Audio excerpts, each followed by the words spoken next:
You're listening to Clearview Today with Dr. Abadan Shah, the daily show that engages mind and heart for the gospel of Jesus Christ. I'm Ryan Hill. I'm John Galantis. You can find us online at clearviewtodayshow.com, or if you have any questions for Dr. Shah or suggestions for new topics, send us a text to 252-582-5028, or you can email us at contact@clearviewtodayshow.com. That's right. And you guys can help us keep the conversation moving forward by supporting the show. You can share it online with your friends and family. Leave us a good 5-star review on iTunes or Spotify, anywhere you get your podcasting content from. Absolutely nothing less than 5 stars. Link is in the description. Ryan, happy Wednesday. Happy Wednesday, it's my hump friend. day once again. It is. I have a hump day present for you. Ooh, okay. Actually, it's not really for me. It's from one of our listeners, Mark, who wrote into the radio show.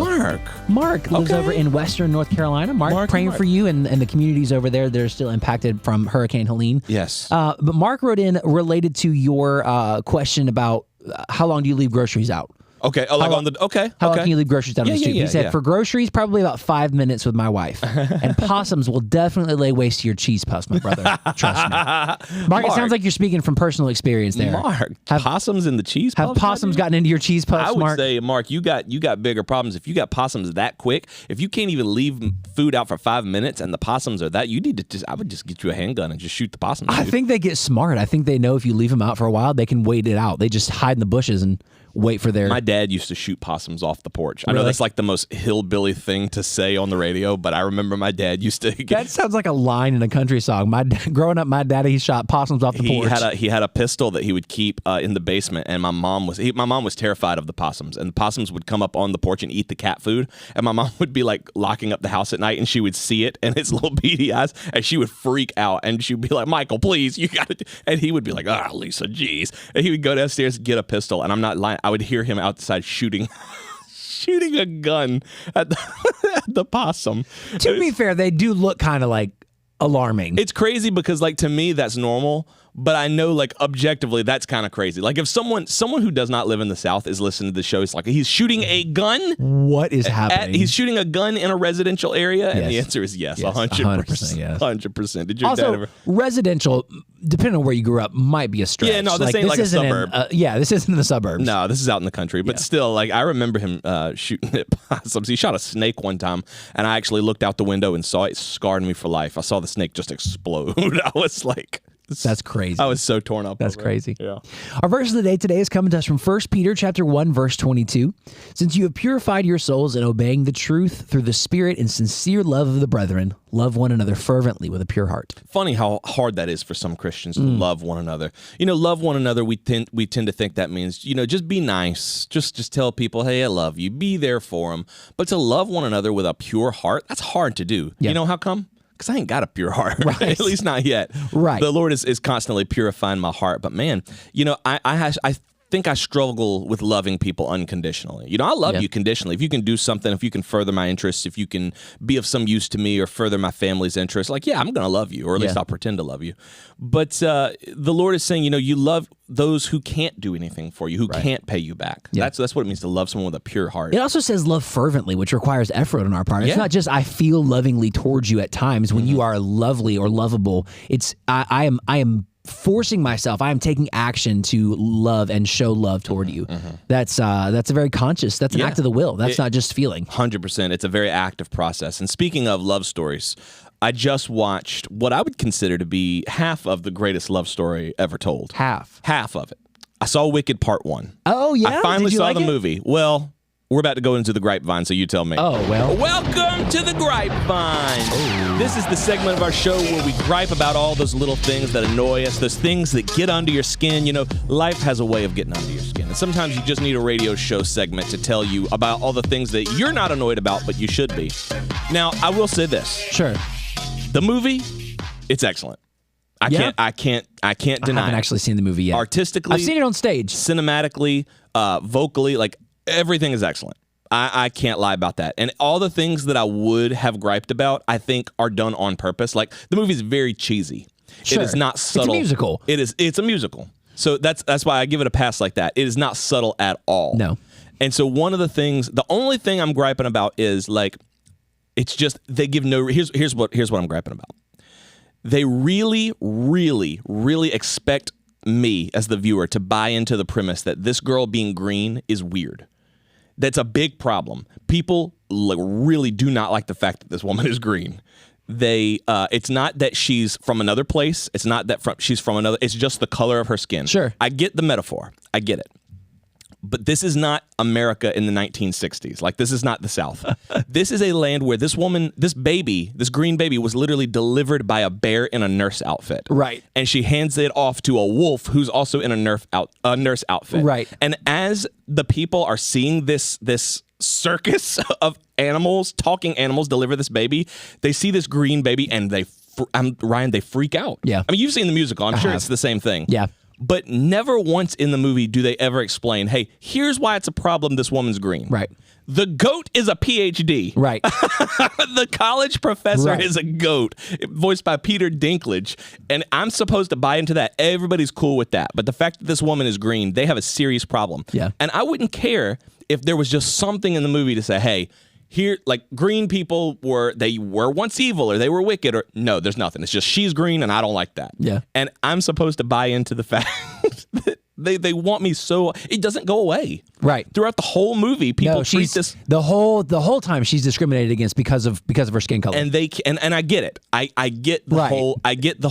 the social commentary. Yes, I get the commentary. I get it. Racism doesn't make sense. See how ridiculous.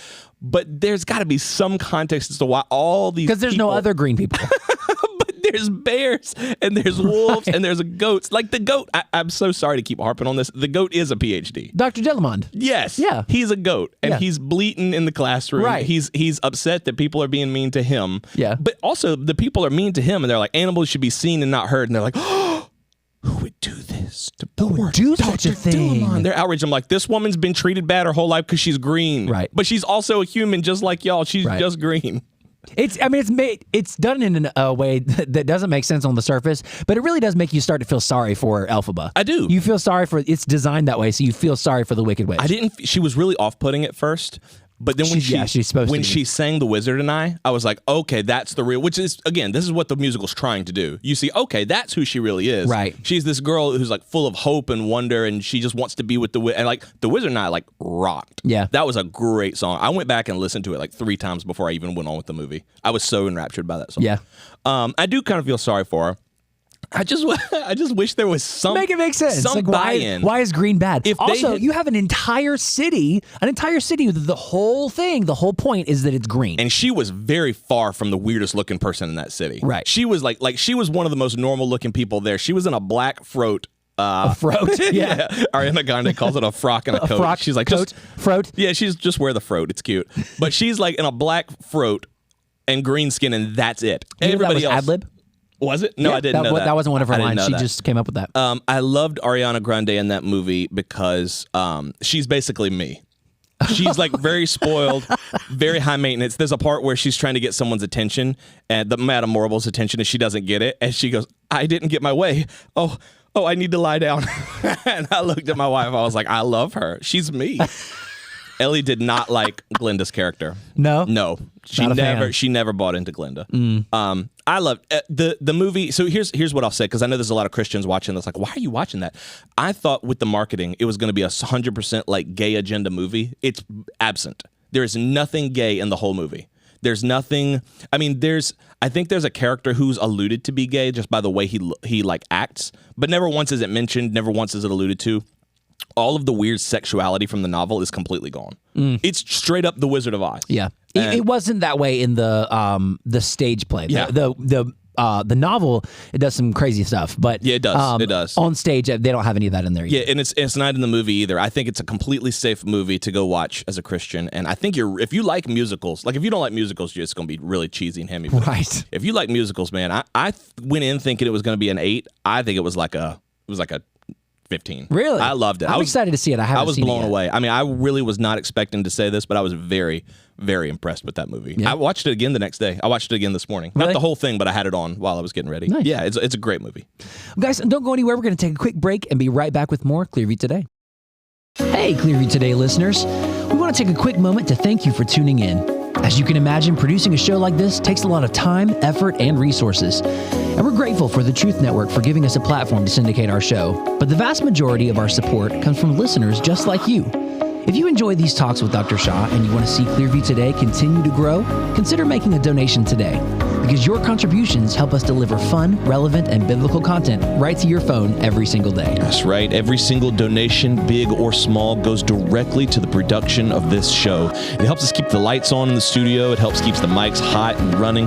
So if these conversations are making a difference in your day, or if you just want to help us keep the gospel of Jesus Christ in the airwaves, we would appreciate your support. You can give by visiting our website. That's clearviewtodayshow.com, and just click on that button that says Give Today. And remember, your support truly makes a difference in our show. Thank you for being part of this community. Now let's get back to the show. Welcome back to Clearview Today with Dr. Abadan Shah, the daily show that engages mind and heart for the gospel of Jesus Christ. You can visit us online at clearviewtodayshow.com, or if you have any questions or suggestions for new topics, send us a text to 252-582-5028. Amen. Every single January, we do something here at Clearview where we set a theme for ourselves for the year. And I think this is something that we started doing back in 2018. If Dr. Shaw, oh, by the way, we should mention, Dr. Shaw is on the way back. Yes. I think he will probably either be on tomorrow's episode or the one after, just depending on when we can get him in here in the studio. But praying for Dr. Shaw, praying for safe travels. If you have not been listening the rest of the week, Dr. Shaw's been traveling on a top secret mission. Top secret? Top secret mission. Can we say where? I think now that it's over. To Washington, D.C. That's right.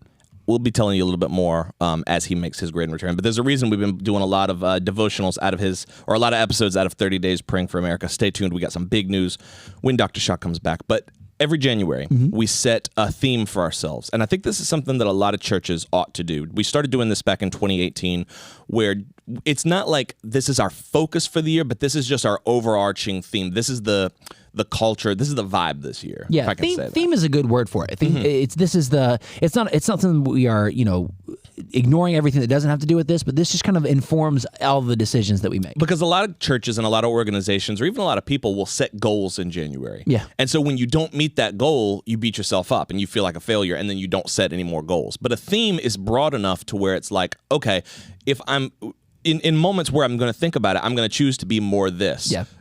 So like one of our themes in 2019, I think our theme was gratefulness. Yeah. So it's not like we're just going to say thank you all the time, but in moments where it's like, oh, I can think about this. If I do this, it'll show some gratitude, or it'll instill gratitude in others. Then we'll go that route. Right. So this year, we haven't really set this officially, but I think it's pretty clear. Our theme is community. Yeah. We are bringing Clearview back to a place where small groups are one of our main focus. Right.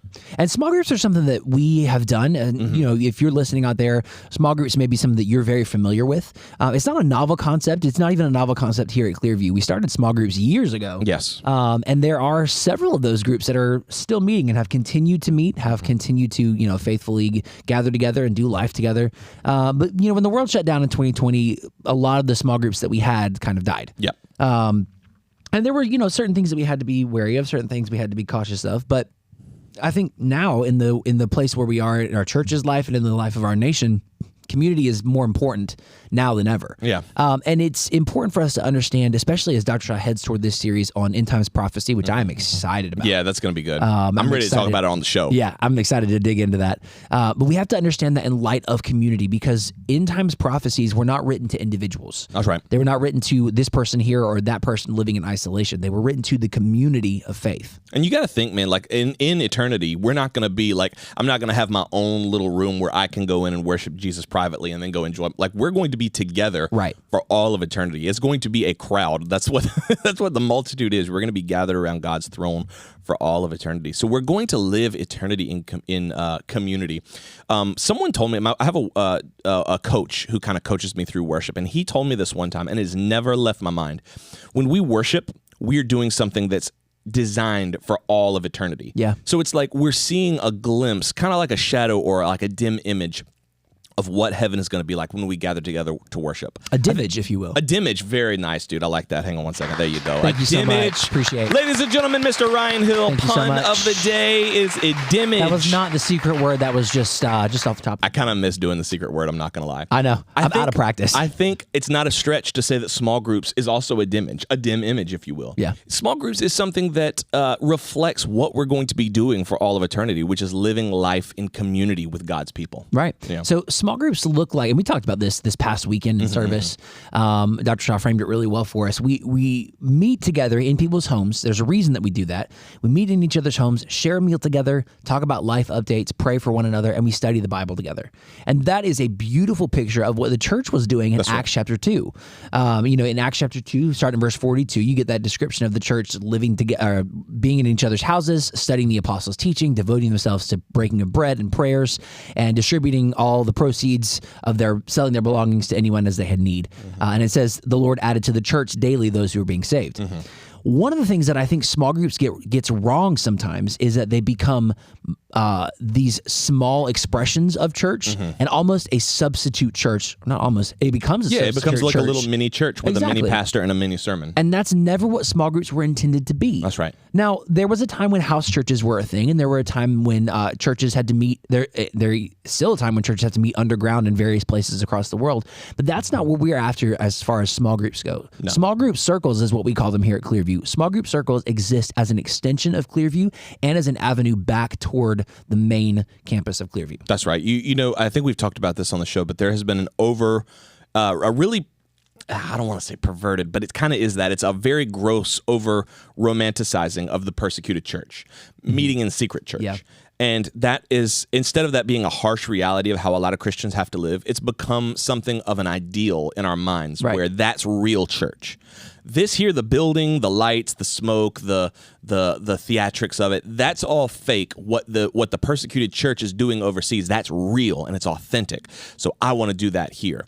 And God has never called us to voluntarily live a persecuted life. He's not called us to live. That's a great point. It's true, and I think that's a lot of times what Christians, they mistake what they are forced to do as being authentic. But if you think about it, if you gave those Christians like freedom to worship just like we have, do we really think that the church in China or in Singapore or wherever they're doing secret church would look the way it does? No, they would give their best to the Lord. And so small groups are not secret church. Yeah. Some people have actually called it secret church. Like they do that. Like well, it's secret not church that's a whole program. That's a whole thing. Yeah. That's put on. And, there's merit to that, then understanding, what the church is going through overseas and other nations so that we can pray for our brothers and sisters. I'm not saying there's anything wrong with that.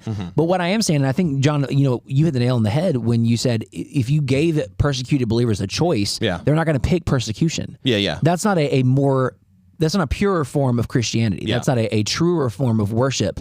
It's just what they have available to them. It's what they have to do. Yeah, simplicity is not the same as authenticity. Now, a lot of times it can be, but it's not that the more simple we go, because at the end of the day, what we do is we do end up fragmenting ourselves from the larger body. And the body of believers, even when they have the theatrics, they still have the Word of God. The Word of God is preached here.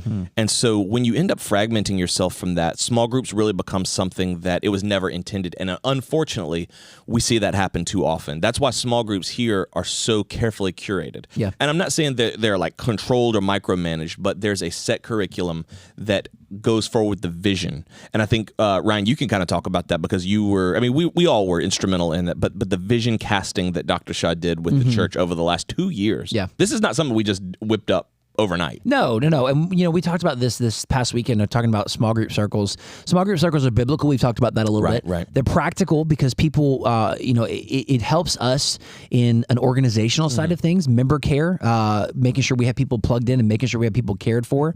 It helps in that regard, but it's a desired thing. Dr. Shaw met with over 300 people over the course of the past few years and asked them, what do you want Clearview to look like in the next 5, 10, 20 years? Which I am so thankful for a senior pastor and for a church where that's talked about. Yeah. There are so many places that don't even think about what next year is going to look like. Yeah, they don't even think about what December of this year is going to look like. Or there's a tribunal like of elders, right? And there's a board. Yeah. And they're the ones that sit around and they cast the vision. And maybe the pastor's on that board, maybe he's not. Maybe the pastor is the only person who's casting a vision. But what I loved about it was we had like 7 or 8 dinners where we just packed as many church members as we could into a room with a whiteboard and with the slides and the presentations up there. And then we got to that point where we passed out the papers and said, well, what do you want? Yeah. What do you want to see? This is your church. What do you want to see? Yeah. And a lot of it was people I don't know if they had been to churches where that wasn't done, but a lot of people struggled. A lot of our people were like, well, as long as Dr. Shaw just keeps on preaching that word out of that good book, I'm good. And I was like, no. You have to give yourself permission to dream. Right. You have to, and you, if you can't, you have to challenge yourself to do it. What do you want out of Clearview Church? And through some struggle and through some praying and just a lot of meeting and a lot of compiling, I can't imagine all the answers that you had to compile and to get that list. We got those categories where people were like, okay, these are the things that our church has told us. We didn't dream it, we didn't infer it. This is what was told to us that our church members want. And one of the biggest ones on there was we want small groups to come back. Yeah, more often than not, themes related to, and sometimes people didn't say small groups explicitly. Right. Sometimes they did. In fact, many times they did. But inferring what people meant through things like, we want a place to connect with other believers here. We want a place to engage with the community. We want a place to engage with Dr. Shaw's sermons outside of Sundays or outside of the weekend. We want a place to study the Bible alongside others. We want life experiences together. And when you look at all of those things from like a bird's eye view, when you zoom out a little bit, all of those things funnel into small groups. All of those things funnel into community and doing life together. This is not a downside, but it's just a side effect of Dr. Shaw's preaching. It is deep. Yeah. It is very scholarly. And so one of the side effects of that is by the time service ends, there may be more questions. He can't answer every single question that a skeptical Christian or even a doubting Christian may have in a service where there's no back and forth communication. He's up there talking and your question may not get answered. Small groups is it's the perfect answer to that. And one of the things that I'm most excited about the way that we're doing small group circles is that the curriculum is the same across the board for our circles. And it ties back to what Dr. Shaw is talking about on the weekend. Small group circles are a unique evangelistic opportunity because if John and I are friends and I'm not a person who is in church, I'm not interested in church, I'm probably going to be hesitant when he invites me to come to his church. Right, that's right. But I will likely be more comfortable with the idea of going to his house and sharing a meal, or going and meeting a smaller group of his friends who are hanging out and they're talking about life. Right. I would be more open to something like that. And then so the goal is the curriculum links back to Dr. Shaw's messages on the weekend. So that if you attend a service but you don't attend a small group, then you'll miss out on, number one, the community aspect of making sure that people are cared for, making sure that we're in each other's lives, and making sure that we're growing together. And that deeper dig into Dr. Shaw's content, because the content is an extension of the message. It's not the message. It's not just watching the sermon again. It's an extension of the message. That's you're going deeper. You're digging deeper into these concepts. And here's a good tip if you're trying to facilitate this sort of unified culture and this unified vibe at your church. Here's a good tip. The reason we know why this works is because we've been doing it in our Sunday school for the last 2 years. How long have we had longer one? Than that? Really, 2 or 3 years? 4 years? How long have we been doing Answers in Genesis for Sunday school? We're coming to the end of it, right? Closing in on 3 years. 3 years. I think we've been doing it for about maybe 3.5 years. The point is, the Sunday school curriculum is the same across the board. You don't have one Sunday school class teaching one thing, and then another Sunday school class teaching another thing, and then another one teaching another thing. Because that is how you get fragmented little churches inside the church. All of the Sunday school teachers on all of the Sunday school classes are teaching the same thing week to week to week to week. So it's broken up by demographics like age and stuff like that. Yeah. So we know that small groups operating the same way is going to, or at least we have a very, very good idea that small groups operating the same way is going to give us the result we want, which is people get deeper into the culture of your church, of your vision. And so the whole thing of bringing it back to the vision casting that we did, I think really was the key of why it's worked so well so far. Yeah. The flip side of that is you get people coming to your small group, maybe your coworker who is agnostic and has just gone through the death of a loved one, or your cousin who has questions about Christianity. You get those people coming to your small group and they're getting a taste of, number one, biblical community, number two, the message and the content here at Clearview, and they want more because the small group material is not the full sermon. So they want to know more of this context that you're studying. And that is more of a draw for them to come to main services here at Clearview. No. So it works both ways. That's right. It's designed so that if you are attending services here your experience is incomplete without being in a small group circle. And if you are just attending small group circles, your experience is incomplete without being in main services here. Now, here's something you haven't thought about. Oh. I don't like small groups. Oh. I don't like to be around other people and go to their house and have dinner. Sure. So there are people, and this is just a reality of being working with people. There are people, myself included, who just shrivel up at the idea of going and spending time in people's house, especially people I don't know that well. Sure. I should be the good Christian and say, no, not me. I love spending time with God's people, man, just getting to know each other, doing life together.